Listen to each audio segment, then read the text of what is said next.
Je vous propose une lecture dans l'évangile de Jean au chapitre 21 et au verset 17.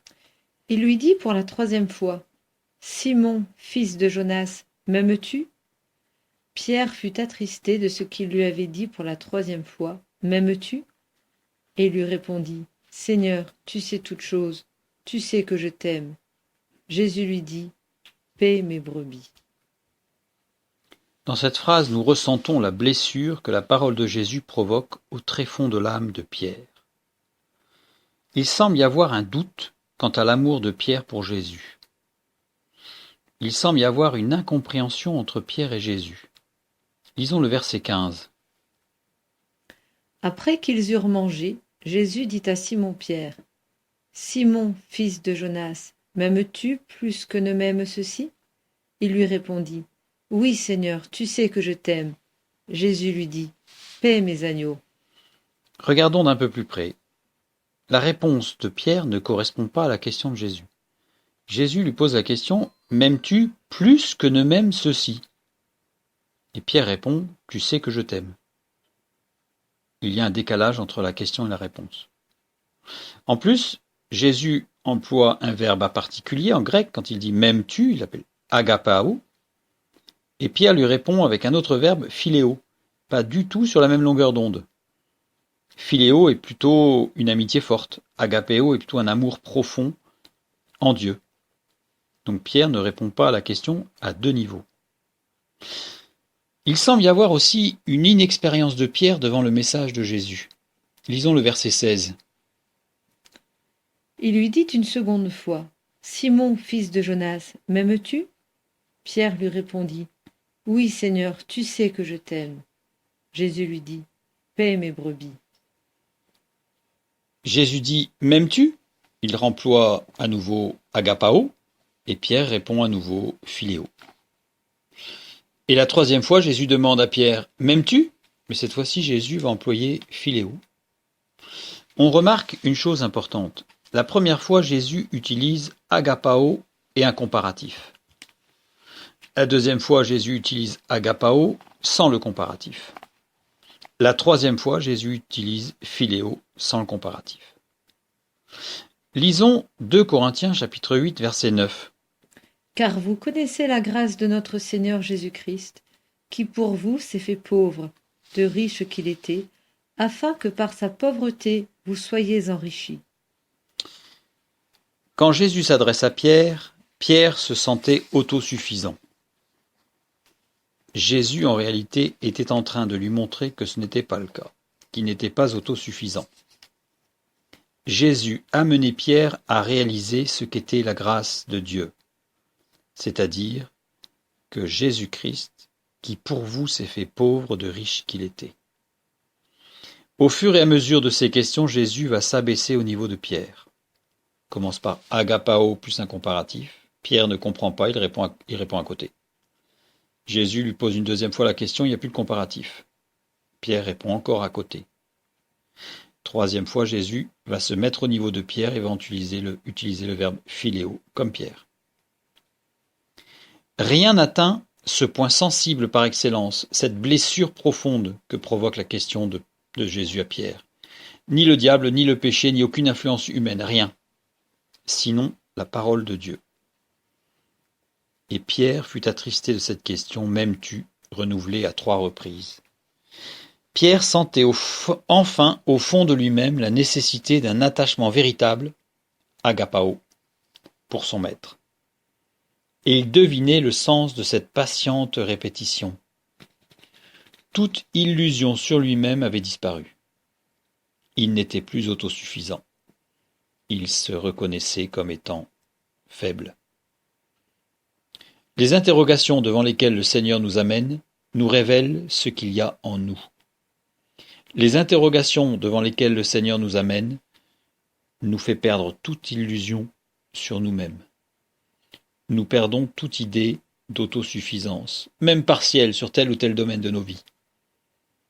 Jésus nous dit « M'aimes-tu plus que ne m'aiment ceux-ci » Puis il va répéter « M'aimes-tu » Puis une 3e fois « M'aimes-tu » Mais au fur et à mesure, il se met à notre niveau.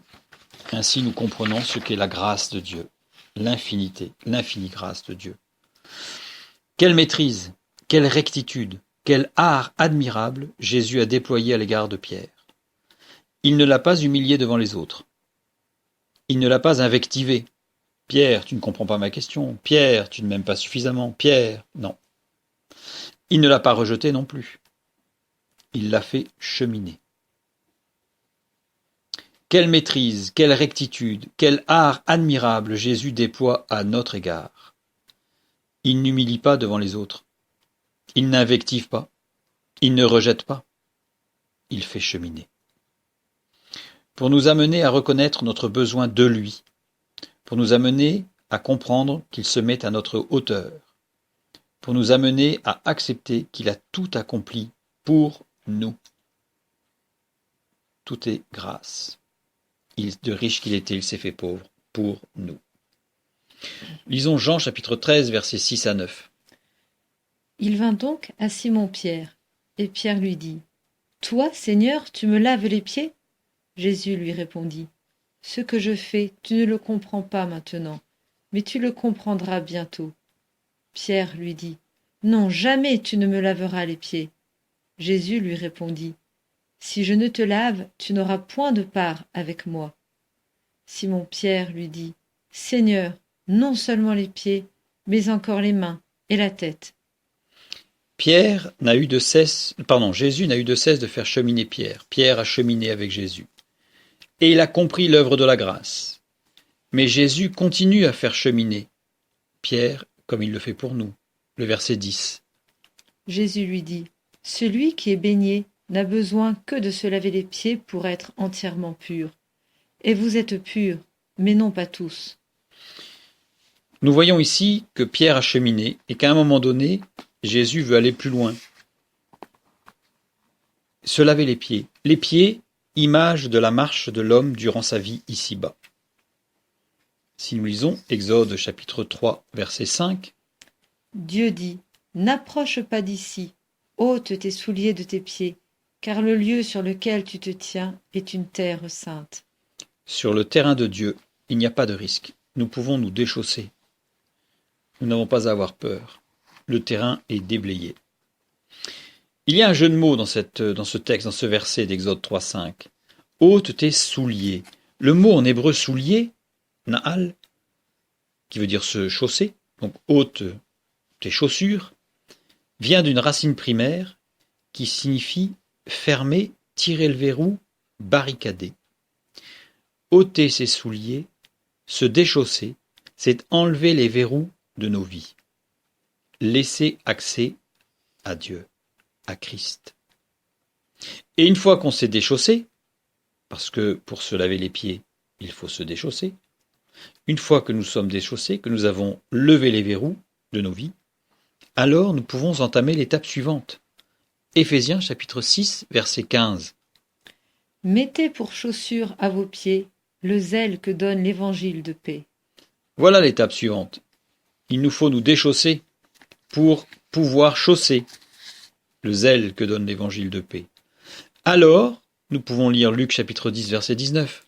« Voici, je vous ai donné le pouvoir de marcher sur les serpents et les scorpions, et sur toute la puissance de l'ennemi, et rien ne pourra vous nuire. » Et alors, une fois que nous avons entamé cette marche, avec chaussé de nouveau, mais avec le zèle que donne l'évangile de paix, marchant sur le chemin rocailleux, dangereux, mais sans craindre aucun risque, alors Jésus utilisera philéo, sans le comparatif, pour s'adresser à nous, puis il utilisera ensuite agapao, sans le comparatif, et enfin Jésus utilisera agapao et le comparatif.